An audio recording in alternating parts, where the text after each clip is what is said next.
परिवार में सुख और शांति किसे अच्छी नहीं लगती, लेकिन राधेश्याम जी के घर से जैसे सुख शांति रूठ ही गई थी।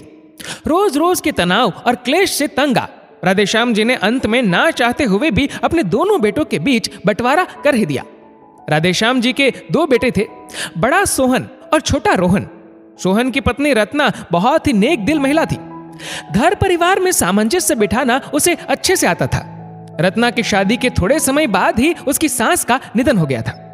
खुद नई बहू होने के बावजूद भी रत्ना ने अपने बिखरते हुए परिवार को बहुत अच्छे से संभाल लिया था। परिवार की स्थिति देख पढ़ी लिखी होकर भी जॉब नहीं की थी रत्ना ने। अपने ससुर जी का भी रत्ना बहुत ध्यान रखती। समय आने पे राधेश्याम जी ने अपने छोटे बेटे रोहन की शादी नीलम से कर दी। नीलम भी पढ़ी लिखी लड़की थी और सरकारी स्कूल में टीचर के पद पे थी। शुरू में तो सब ठीक था। रत्ना अपनी देवरानी को बहन समान रखती, लेकिन नीलम को अपनी नौकरी का बहुत घमंड था। उसे लगता कि वो तो कमाती है, फिर घर के कामों में क्यों सहयोग करे। रत्ना के बच्चे अभी छोटे थे, साथ में बुजुर्ग ससुर जी के भी ढेर सारे काम हो जाते थे। इसके साथ ही घर के काम भी होते थे जिन्हें रत्ना अकेली ही करती। जब कभी नीलम से सहयोग करने को रत्ना कहती तो नीलम लड़ाई शुरू कर देती।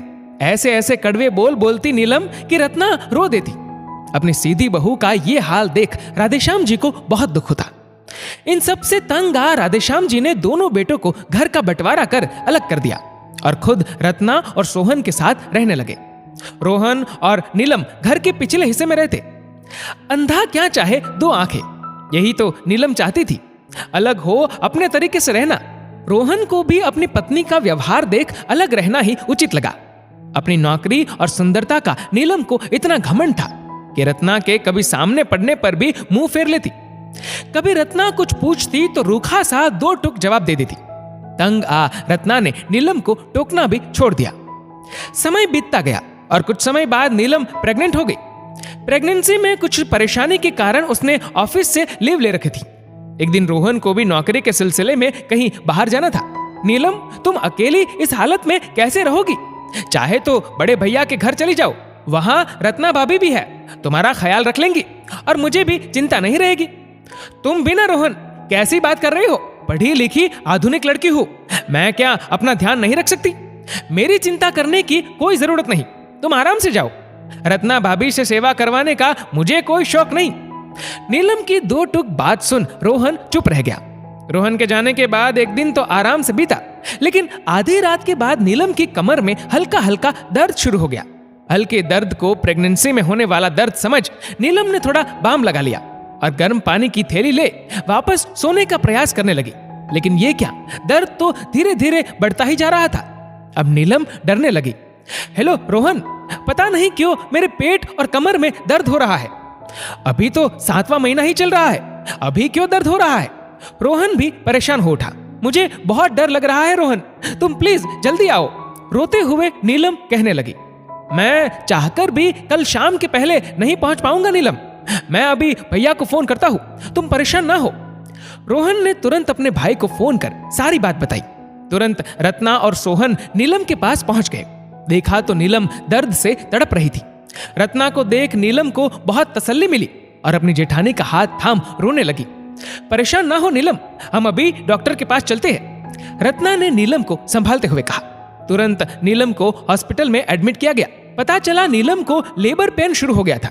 डॉक्टर साहिबा, अभी तो नीलम का 7वां महीना ही चल रहा है। घबरा कर रत्ना ने पूछा। देखिए, कभी कभी ऐसा होता है, समय से पहले डिलीवरी होती है, दर्द बहुत ज्यादा है और अब वेट नहीं कर सकते, इसलिए नीलम की डिलीवरी आज होगी और शायद ऑपरेशन भी करना पड़े। डॉक्टर की बात सुन रत्ना और सोहन के हाथ पैर फूल गए। तुरंत रोहन को सारी स्थिति बताकर ऑपरेशन की इजाजत ली गई। सुबह होते होते एक प्यारे से बेटे को नीलम ने ऑपरेशन से जन्म दिया। कमजोर होने के कारण कुछ दिन बच्चे को हॉस्पिटल में ही रखना पड़ा। पूरे समय रत्ना और सोहन एक पैर पे नीलम और बच्चे की देखभाल में लगे रहे। रत्ना की सेवा देख नीलम शर्म से गड़ जाती। आज अपने किए पे उसे बहुत शर्म आ रही थी। कितना बुरा व्यवहार उसने अपनी बहन समान जेठानी से किया था, लेकिन सब कुछ भूल रत्ना अपनी बहन के जैसे नीलम की देखभाल में लगी थी। 10 दिन बाद नीलम अपने बच्चे के साथ घर आई। शाम को छठी पूजन और नामकरण के वक्त बच्चे को रत्ना की गोद में दे दिया। भाभी, लीजिए, अपने बेटे के लिए कोई अच्छा सा नाम रख दीजिए। लेकिन नीलम, ये तो तुम रखोगी ना, मेरा हक नहीं है ये। रत्ना की बात सुन नीलम की नजरें शर्म से झुक गई। अब और सजा ना दे भाभी, आज अगर ये शुभ अवसर मेरी और रोहन की जिंदगी में आया है तो इसकी वजह सिर्फ आप हो। उस दिन अगर आप और जेठ जी नहीं आते तो मैं और ये बच्चा दोनों जिंदा नहीं रहते। मेरे इतने बुरे व्यवहार के बाद भी आपने मेरा इतना साथ दिया। अगर हो सके तो मुझ नादान को माफ कर देना भाभी। पछतावे में जलती नीलम अपनी जेठानी के हाथों को पकड़ रोने लग गई। रत्ना अवाक रह गई और तुरंत नीलम को गले लगा लिया। सुबह का भूला शाम को घर आ जाए तो उसे भूला नहीं कहते। नीलम, तुम्हें तो मैंने सदा अपनी छोटी बहन ही समझा है।